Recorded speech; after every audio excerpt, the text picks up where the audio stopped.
दोस्तों अभी हाल ही में एसबीआई म्यूचुअल फंड ने एक नई योजना लॉन्च की है जिसका नाम है जन निवेश योजना। इस योजना के तहत आप 250 रुपये की एसआईपी स्टार्ट कर सकते हैं एसबीआई के एक म्यूचुअल फंड में। तो आज की वीडियो में हम लोग बात करने वाले हैं कि अगर आप 250 रुपये की जो एसआईपी है जन निवेश योजना के तहत निवेश करना चाहते हैं, स्टार्ट करना चाहते हैं, तो ये आप एसबीआई योनो का जो मोबाइल ऐप है उसके द्वारा किस तरीके से कर सकते हैं। तो वीडियो में आगे बढ़ने से पहले चैनल पर अगर आप पहली बार आए हैं तो चैनल को सब्सक्राइब कर लीजिएगा। वीडियो पसंद आया तो उसको लाइक करिएगा, अपने दोस्तों के साथ भी ज़्यादा से ज़्यादा शेयर करिएगा। तो चलिए वीडियो में आगे बढ़ते हैं। और ये जो आपको मोबाइल ऐप दिख रहा है योनो एसबीआई का, इस पर हम क्लिक करेंगे और क्लिक करके इसके अंदर लॉगिन कर लेंगे। तो दोस्तों लॉगिन होने के बाद में कुछ इस तरीके का इंटरफेस आपको दिख रहा होगा।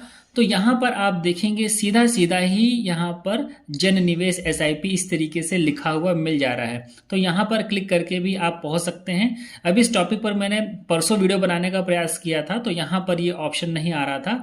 तो उसके लिए हम लोग यहाँ जो इन्वेस्टमेंट वाला ऑप्शन है यहाँ पर क्लिक करके हम पहुँचते थे इस जगह पर। ठीक है, अभी क्योंकि ये वाला ऑप्शन आपको मिल गया है तो डायरेक्ट आप यहीं से क्लिक कर लीजिएगा।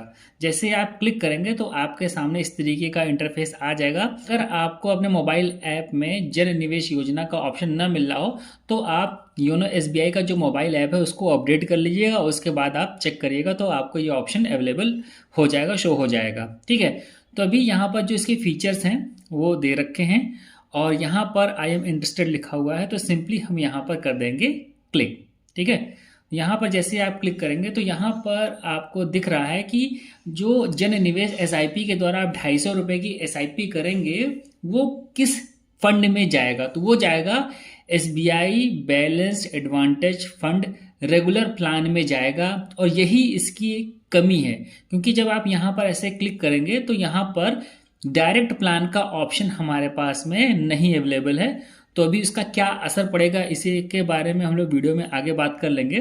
तो अभी और चीज़ें यहाँ पर हैं वो उसको देख लेते हैं। यहाँ एनएवी दे रखी है और साथ में यहाँ पर 1 ईयर का रिटर्न, 3 ईयर का रिटर्न, 5 ईयर का नॉट अप्लीकेबल है। सिंस इंसेप्शन में इन्होंने जो रिटर्न दिया हुआ है 11.63 का। और यहाँ पर फंड ओवरव्यू में ये 33,305 करोड़ का फंड साइज है इनका, काफ़ी अच्छा है। कैटेगरी जो है ये हाइब्रिड है।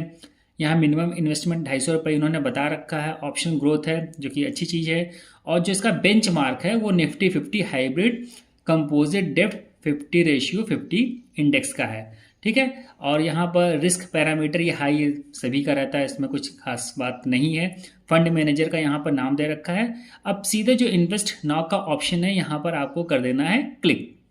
चलिए हमने यहाँ पर क्लिक कर दिया। इसके बाद में हमारे पास में इस तरीके का ऑप्शन आ गया है क्योंकि मेरा कोई फोलियो नहीं बना हुआ है। अगर आपका फोलियो बना होगा तो उस हिसाब से आप देख लीजिएगा।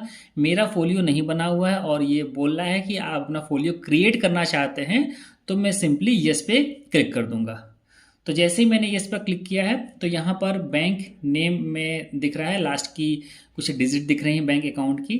तो यहाँ पर मेरे एक से ज़्यादा बैंक अकाउंट हैं तो यहाँ से मैं चेंज भी कर सकता हूँ, लेकिन यहाँ पर मैं चेंज नहीं कर रहा हूँ, सिंपली इसी को रहने देता हूँ। और यहाँ पर मैं कर देता हूँ एग्री। एग्री पर क्लिक करने के बाद में यहाँ पर आपको अपनी पर्सनल डिटेल डाल लेनी है।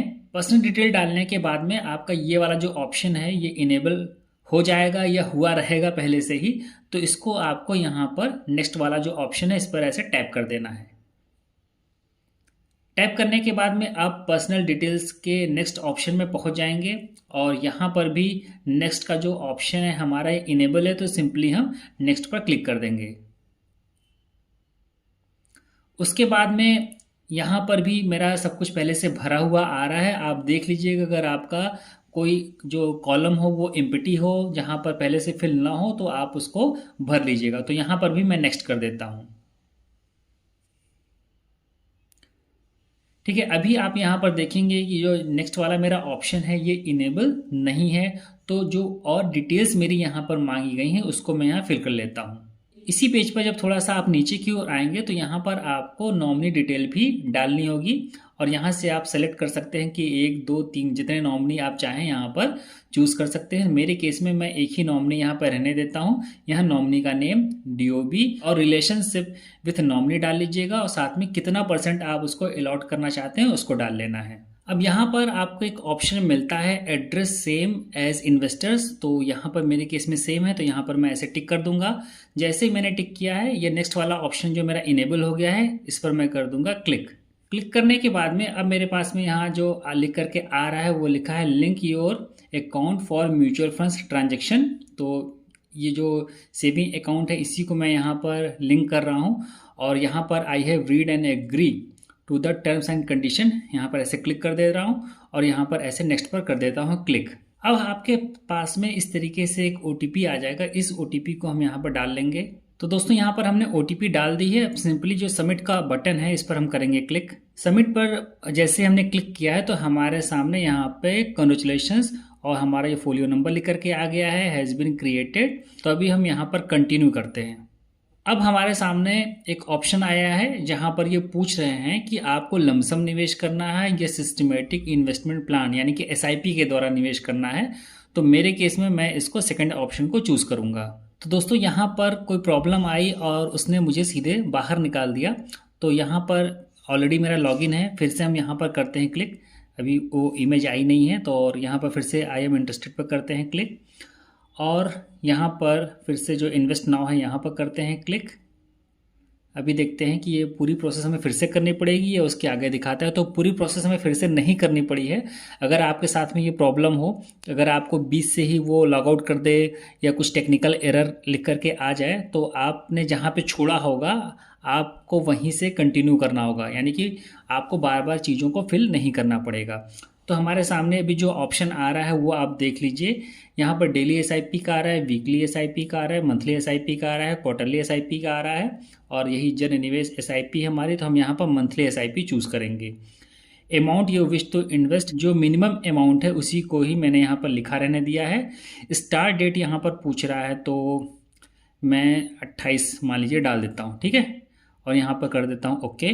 तो यहाँ पर एक चीज़ आप ध्यान रखिएगा कि आप कोई भी डेट डालते हैं लेकिन यहाँ पर जो नीचे लिखा हुआ है उसको देख लीजिएगा। Next installment will be on 28 March 2025, ठीक है, ये आपको लिखा हुआ आ जाएगा। और साथ में कब तक आपको ये एसआईपी चलानी है तो एंड डेट आप चाहें तो यहाँ से डाल सकते हैं और मैं यहाँ पर इसको टिक कर देता हूँ। तो मुझे एंड डेट नहीं डालनी पड़ेगी, ये चलती रहेगी, ठीक है। अब हम यहाँ पर प्रोसीड करेंगे। प्रोसीड करने के बाद में आप यहाँ पर जो डिटेल्स हैं आप उसको रिव्यू कर लीजिएगा। उसके बाद में इस पेज में आपको ऐसे सरकाते हुए ऊपर की ओर आना है और यहाँ पे एक बॉक्स मिलेगा, इस पर ऐसे क्लिक कर दीजिएगा और क्लिक करने के बाद में आप यहाँ पर कंफर्म कर दीजिएगा। कंफर्म करने के बाद में फिर से एक ओटीपी आएगा तो इस ओटीपी को हम लोग यहाँ पर डाल लेते हैं। ओटीपी डालने के बाद में यहाँ पर हम सबमिट पर कर देते हैं क्लिक। जैसे हमने सबमिट पर क्लिक किया है सक्सेसफुली रजिस्टर्ड योर एसआईपी और जो भी डिटेल्स हैं, आपका ये फोलियो नंबर है, कितना अमाउंट का किया है, ट्रांजेक्शन रेफरेंस नंबर है, ठीक है, ये सारी चीज़ें यहाँ पर लिख करके आ गई हैं। और यहाँ पर लिखा है your SIP will start from 28 Feb 2025। तो ये छोटा सा प्रोसेस था जिसके द्वारा आप जो एसबीआई म्यूचुअल फंड का जन निवेश स्कीम है इसमें 250 रुपये से निवेश कर सकते हैं, ठीक है। अब जो इसकी एक कमी मुझे नज़र आती है जिसको कि अवेलेबल होना चाहिए उसके बारे में मैं बात कर लेता हूँ। तो अभी मैंने आपको बताया था कि ये जो पैसा है कौन सी स्कीम में लग रहा है, तो ये मैंने आपको बताया था कि ये एसबीआई बैलेंस एडवांटेज फंड में लग रहा है, ठीक है। इसको ज़रा मैं यहाँ से कॉपी कर लेता हूँ। अब इसके हम लोग जरा एक्सपेंस रेशियो देख लेते हैं कि डायरेक्ट का कितना है और रेगुलर का कितना है और लंबे समय पर ये कितना असर डाल सकता है। तो इसके लिए चलते हैं हम लोग वैल्यू रिसर्च पे।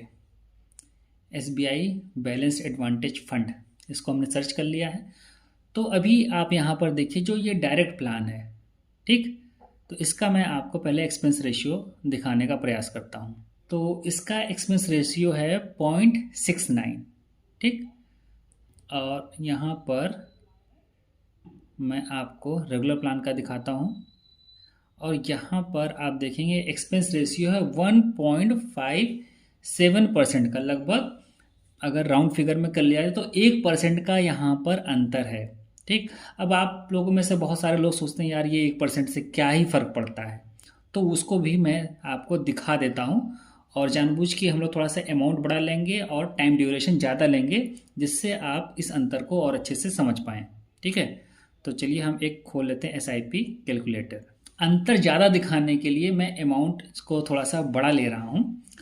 ठीक है, तो मान लीजिए कि कोई स्कीम है जहाँ पर हमें 15% का रिटर्न मिलता है और हम मंथली निवेश करते हैं। मान लीजिए 10,000 यहाँ पर डाल लेते हैं हम। ठीक है, 10,000 है, 15% का रिटर्न मिलता है और टाइम पीरियड हम लोग थोड़ा सा ज़्यादा ले लेते हैं, तभी आपको ये चीज़ समझ में आएगी। छोटा जो टाइम पीरियड रहेगा उसमें आपको अंतर समझ में नहीं आएगा। तो 30 ईयर्स का हमने यहाँ टाइम फ्रेम लिया है। तो आप देखेंगे 10,000 रुपये की एसआईपी थी, 15% का रिटर्न मिला और 30 साल एसआईपी चली, तो हमारा जो पैसा बनता है वो करीब 7,98,206 रुपया बनता है। और जो 1% का जो अंतर आ रहा था ना डायरेक्ट में, वहाँ पर एक्सपेंस रेशियो कम था और रेगुलर में ज़्यादा था, क्योंकि वहाँ पर बीच में एजेंट है, वहाँ पे कमीशन देना पड़ता है। तो अगर यही 16% का होता तब देखिए कितना अंतर आ रहा है, 8,87,00,000 रुपया बन रहा है। तो जब भी म्यूचुअल फंड में निवेश करें तो थोड़ा सा एक्सपेंस रेशियो ज़रूर चेक कर लें कि जो रेगुलर फंड है उनका एक्सपेंस रेशियो कितना है और जो डायरेक्ट फंड है उनका एक्सपेंस रेशियो कितना है, तो ज़्यादा सही रहेगा अगर आप लंबे समय के लिए निवेश करने वाले हैं। तो उम्मीद करता हूँ कि ये वीडियो आपके लिए हेल्पफुल होगा। वीडियो पसंद आया तो वीडियो को लाइक करिएगा, चैनल पर पहली बार आए हैं तो चैनल को सब्सक्राइब करिएगा। मिलते हैं नेक्स्ट वीडियो में नई जानकारी के साथ, तब तक के लिए नमस्कार।